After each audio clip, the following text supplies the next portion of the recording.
دوستوں اور آپ کی صورتحال ایسی تھی کہ آپ کے جرد خاکی کو پہچانا نہیں جا سکتا. آپ کی ہمشیرہ سیدہ صفیہ نے صرف آپ کے ناخنوں سے آپ کو پہچانا. دوستوں آقا صلی اللہ علیہ وسلم کبھی ہچکیوں سے نہیں روئے. تاریخ میں کیا خیال ہے؟ ایسے ہی ہچکیوں سے نہیں روئے. یہ وہ لمحہ تھا کہ آقا صلی اللہ علیہ وسلم ہچکیوں سے روئے، ہچکیوں سے روئے. اور پھر دوستوں جب تدفین کا وقت آیا جو بڑا دردناک منظر، ایک ہی چادر تھی، اگر سر کی طرف لے جاتے تھے اسے تو پاؤں لگے، اگر پاؤں کی طرف لاتے تھے تو سر. تو دوستوں آخر میں آقا صلی اللہ علیہ وسلم نے فیصلہ فرمایا کہ چادر کو منہ کی طرف کر دو اور پاؤں پر گھاس کو. آج ہم بڑے نخروں سے جسے کہنا چاہیے کفن کا انتظام کرتے ہیں. دوستوں جو انہوں نے قربانیاں دی آج ہم اس کا پھل کھا رہے ہیں. آج یہ جو کچھ ہے ان کی قربانیوں کی وجہ سے. پہلے فیصلہ ہو یہ قبر میں کئی ایک کو مطلب ہے کہ دفن کیا، لیکن اس کے بعد پھر ایک روایت میں ہے کہ سب کو علیحدہ علیحدہ دفن کیا. دوستوں کتنی مطلب ہے جی کہ شہداء کے جسموں کو جسے کہنا چاہیے انہوں نے نوچا اور ٹکڑے ٹکڑے کیا. آقا صلی اللہ علیہ وسلم اس عمل سے اتنے پریشان تھے کہ آپ نے کہا کہ میں آئندہ کسی جنگ میں جب ان کے لوگ مجھے ملیں گے میں ان کے ساتھ ایسے ہی سلوک کروں گا. لیکن میرے رب نے صبر کی تربیت فرمائی، آیات نازل ہوئے کہ صبر کرنا، صبر کرنے والا جو ہے زیادہ جنت. تو دوستوں بات اصل میں یہ، اور پھر میں اس کرتا چلوں کہ ایک بات نبی پاک صلی اللہ علیہ وسلم آپ کی تربت مبارکہ پہ ہمیشہ جاتے رہے، ہمیشہ جاتے رہے. آخری مرتبہ جب گئے تھے تو آپ نے وہاں نوافل بھی ادا فرمائے، کیونکہ حضرت ایسے ہی ہے. اور سیدہ جو تھی وہ آپ تشریف وہاں لے جاتی تھی، وہاں پہ صفائی کرتی تھی اپنے پیارے ہاتھوں سے، اس کی لپائی کرتی تھی تربت، اور پھر وہاں نفل پڑھتی تھی. اور دوستوں اس سے یہ ثابت ہے کہ اکابر کے مزارات پہ حاضری لگانا اہل بیت کی سنت، میرے آقا کی سنت، میرے آقا کی سنت. وہاں پہ نوافل پڑھ کے نظر پیش کرنا میرے آقا کی سنت. دوستوں مطلب ہے جی کہ جن کے در پر آقا صلی اللہ علیہ وسلم باقاعدگی سے حاضری تھی، سیدہ پاک حاضری تھی، ٹھیک ہے جی، ان کی کیا حالت ہوگی. آج بھی جیسے کہنا چاہیے جو لوگ وہاں جاتے ہیں جب نزدیک کھڑے ہوں تو انہیں جنت کی خوشبو آتی ہے، جنت کی خوشبو آتی ہے. آج کی اگر کوئی ایک بات آپ کو بتاتا چلوں کہ بہت سے لوگ کہتے ہیں جی کہ نہیں آتی، تو اس کا میں ایک دفعہ پہلے اس بات کا جواب دے چکا ہوں. آقا صلی اللہ علیہ وسلم کی حدیث مبارکہ ہے کہ مطلب ہے جی کہ جنتی کو، مطلب جنتی کی خوشبو جنتی کو آتی ہے، جنتی کو نہیں آتی. پاکستان کی حدیث مبارکہ دیکھیں، اس کی ایک مثال آپ کو میں پہلے محفل میں عرض کر چکا ہوں کہ مولانا حشمت علی خان صاحب اعلیٰ حضرت کے مرید و خلیفہ تھے. وہ ایک مرتبہ پاکستان بننے سے پہلے کی بات ہے، پاک پٹن شریف کی اسٹریٹ لائٹ. تو مطلب ہے جی کہ واپس جا رہے تھے، اس زمانے میں بسیں کم تھیں، تو آپ بس کی چھت پہ لوگ بیٹھے تھے، آپ بھی اس پہ بیٹھ گئے. حالانکہ 80-90 سال آپ کی عمر تھی، لیکن مجبوری تھی بیٹھ گئے. اس پہ اتفاق کے بعد تمام تبلیغی جماعت کے لوگ بیٹھے ہوئے. وہ جناب ان سے کہنے لگے تنزن کہ مولانا کہاں آئے تھے؟ انہوں نے کہا جی پاک پٹن شریف آیا. انہوں نے کہا پاک پٹن شریف آئے تھے تو آپ جنتی دروازے سے گزرے ہوں؟ انہوں نے کہا ہاں جی. انہوں نے کہا اس کا مطلب پھر آپ جنتی ہو گئے؟ انہوں نے کہا ہاں جی الحمدللہ جنتی. تو انہوں نے باری باری ہر مولوی نے تبلیغ معلوم کو سننا جی کیا سن رہے ہیں؟ انہوں نے کہا یہ نبی پاک صلی اللہ علیہ وسلم کی حدیث مبارکہ ہے کہ مطلب ہے جی کہ جنتی کے پاس جنت کی خوشبو آتی ہے، جنتی کے پاس جنتی کی خوشبو آتی ہے. اگر آپ جنتی ہیں آپ کے پاس خوشبو تو آ نہیں رہی ہے. انہوں نے کہا مولانا آپ آدھی حدیث پڑھ رہے ہیں، پوری پڑھیے. آقا صلی اللہ علیہ وسلم نے دوسرے حصے میں یہ فرمایا کہ جہنمی کو کبھی جنتی کی خوشبو نہیں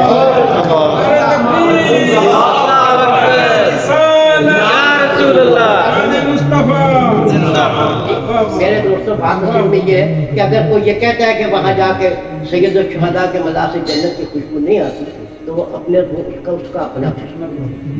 جہنمی کو کبھی بھی جنتی کی خوشبو ہرگز نہیں آئی. میں نے پہلے سے آپ سے کی تھی، میرے والد صاحب کے پاس بریگیڈیئر مظفر آیا کرتے تھے، وہ ڈیپوٹیشن پہ سعودی عرب چلے گئے. تو وہاں پہ جو سعودی عرب کا ایک بریگیڈیئر ان کا دوست تھا، وہ ان سے کہنے لگا بریگیڈیئر صاحب آپ جنت البقیع چلتے ہیں. جب وہاں گئے تو انہوں نے کہا کہ آج تک عثمان نورین کی تربت کے درمیان کہا تم تھوڑی دیر یہاں کھڑے ہو کے دکھاؤ. تو وہ کہتے تھے کنڈل بریگیڈیئر مظفر صاحب والد صاحب سے